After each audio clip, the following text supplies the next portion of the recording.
દેશની અંદર 2019 લોકસભા ચૂંટણી છે જે દેશની અંદર સૌથી વધુ આબાદી ગ્રામીણ વિસ્તારોની અંદર વસે છે અને ખેતી સાથે સંકળાયેલી આ પબ્લિક છે।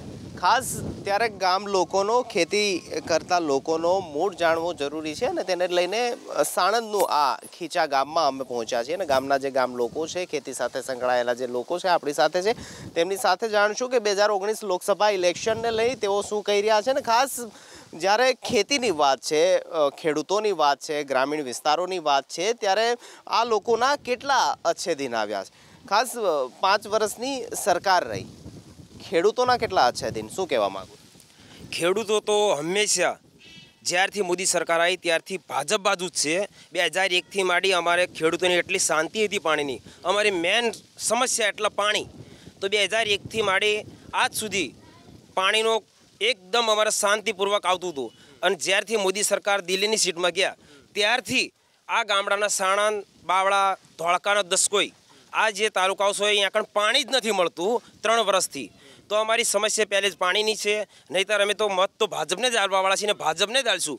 મોદી સરકાર એટલે અમારા માટે ભગવાન છે એવું જ માનીએ। પણ હવે પાણી નથી મળતું તો આ જે વિચારતા ભાજપ માટે કે ખેડૂતો ભાજપને મત આપતા તેમાં કંઈ પરિવર્તન થશે હવે લોકસભાની ઇલેક્શન છે ત્યારે? હવે આ 3 વર્ષથી જો પાણીની સમસ્યાનું કારણ કે અસત એટલી છે એટલે નારાજ તો છે જ, તે ભાજપથી નારાજ છે, પણ તે છતાંય તે થોડો ઝાઝો ફેર પડશે, બાકી મત તો ભાજપને વધારે મળશે। ખેડૂતોની નારાજગી ખરી ભાજપથી, એનો ફાયદો કોંગ્રેસને થશે? થશે। શું કહેવા માંગો, શું કહો છો 5 વર્ષની કામગીરી સરકાર? પાણી ના આપો તો પછી થાય, ભાજપને ઓલું થઈ શકે છે। પાણી છે તો વોટ છે? હા, વોટ છે।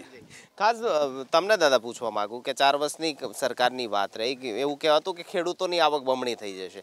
મોદી સરકાર 2014ની અંદર બેઠી, 2 ગણી થઈ છે કે થોડી ઘણી વધી છે કે ઓછી થઈ છે, શું સ્થિતિ? વધી તો નથી, પણ મારું કહેવું એવું છે કે જ્યારથી આ ભાજપ સરકાર ગુજરાતની અંદર છે, આ રૂપાણી સાહેબ અને ભાઈ આપણે નીતિન સાહેબ, ત્યારથી તો આ 2, 3, 4 તાલુકાની તો પત્તર ઠોકી નાખી છે। આ ખેડૂત ઉપર લુગડા નહીં રહ્યા 2 વારામાં। આવી પરિસ્થિતિ કરીને મૂકી છે। પાણી અમે 4 તાલુકા વાલા છે, બીજા બધા અવાલા છે, બીજા બધા વાલા છે। તો આ ખેડૂતો ક્યાં જાય અત્યારે પાણી નથી? તમે જો આ પાણી આ ઢોરને પીવું હોય તો સહજ નહીં। તો પછી આ સરકાર કેવી વાલા દવાલા કરે છે સરકાર। જે લોકો જે ગરીબ છે એને આપવું નથી અને જે લઈ જાય છે તોંગાર એમને બધું દે કરે છે સરકાર। તો તું શું કહેશો, મત હવે લોકસભા ચૂંટણી છે કોને અમે તો કોંગ્રેસને જ આપવાના તમે છીએ। તમે શું કહેવા માંગો? અમે એ જ કહેવા માંગીએ છીએ, પાણી નહીં મળે તો વોટ નહીં મળે ભાજપને, કોંગ્રેસને ચાલવા। અત્યાર સુધી ભાજપને મત આપતા પણ હવે પાણીની વિકટ સ્થિતિ। દાદા ખાસ 3 રાજ્યની અંદર હમણાં ચૂંટણી ગઈ, મધ્યપ્રદેશ, છત્તીસગઢ, રાજસ્થાનની અંદર ખેડૂતોના દેવા માફ કરવાની વાત આવી, શું લાગે છે જ્યારે ઇલેક્શન છે ત્યારે માંગ ખેડૂતો પણ કરી રહ્યા, કોંગ્રેસ પણ કરી રહ્યા કે દેવા માફ થવા જોઈએ, તમે શું કહેવા માંગો? દેવા માફ કરવા તો જોઈએ ને, ખરી પાણીની સમસ્યા છે 2-3 વર્ષથી, પાણીની ખરી સમસ્યા, એટલે ભાજપ સરકારનો નહીં આપવા વાટો। કોની કોંગ્રેસની સરકારમાં ખેડૂતોની સ્થિતિ સારી કે ભાજપની સરકારમાં? કોંગ્રેસની પરિસ્થિતિમાં સરકાર સારી અને ભાજપવાળા પાણી જ નથી આપતા। હવે પાણી જ બંધ થઈ ગયું, અમારે ઢોરને પીવા પાણી જ નથી, તો પાણી આપે એને મત આપવાનો છે।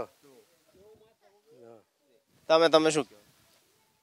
અમે એવું કહેવા માંગીએ કે ખેડૂતને પાણી ના મળે તો ખેડૂત શું કરે? પાણી હોય તો ખેડૂત જીવતા રહે, ખેડૂત મરવા જ પડ્યા ને। બીજા તાલુકામાં બધા તાલુકામાં નર્મદા ચાલુ કરી અને અમારા સાણંદ તાલુકા, બાવળા તાલુકા, દસકો તાલુકામાં કનેર બંધ કરી દીધી નર્મદાની, તો અમારા તો હવાલાત કર્યા ને અમને। ખેડૂતોની આ સ્થિતિ છે, કહી રહ્યા છે પાણીની સમસ્યા છે, જો પાણી નહીં તો વોટ નહીં, તે પ્રકારની સ્થિતિ છે અને 2019 લોકસભા ચૂંટણીની અંદર આ ખેડૂતોની સ્થિતિ અને તેમનો વોટ પણ મહત્વના બની રહી છે। કેમેરામેન જયરામ રબારી સાથે નિકુંજ જાની, ABP અસ્મિતા।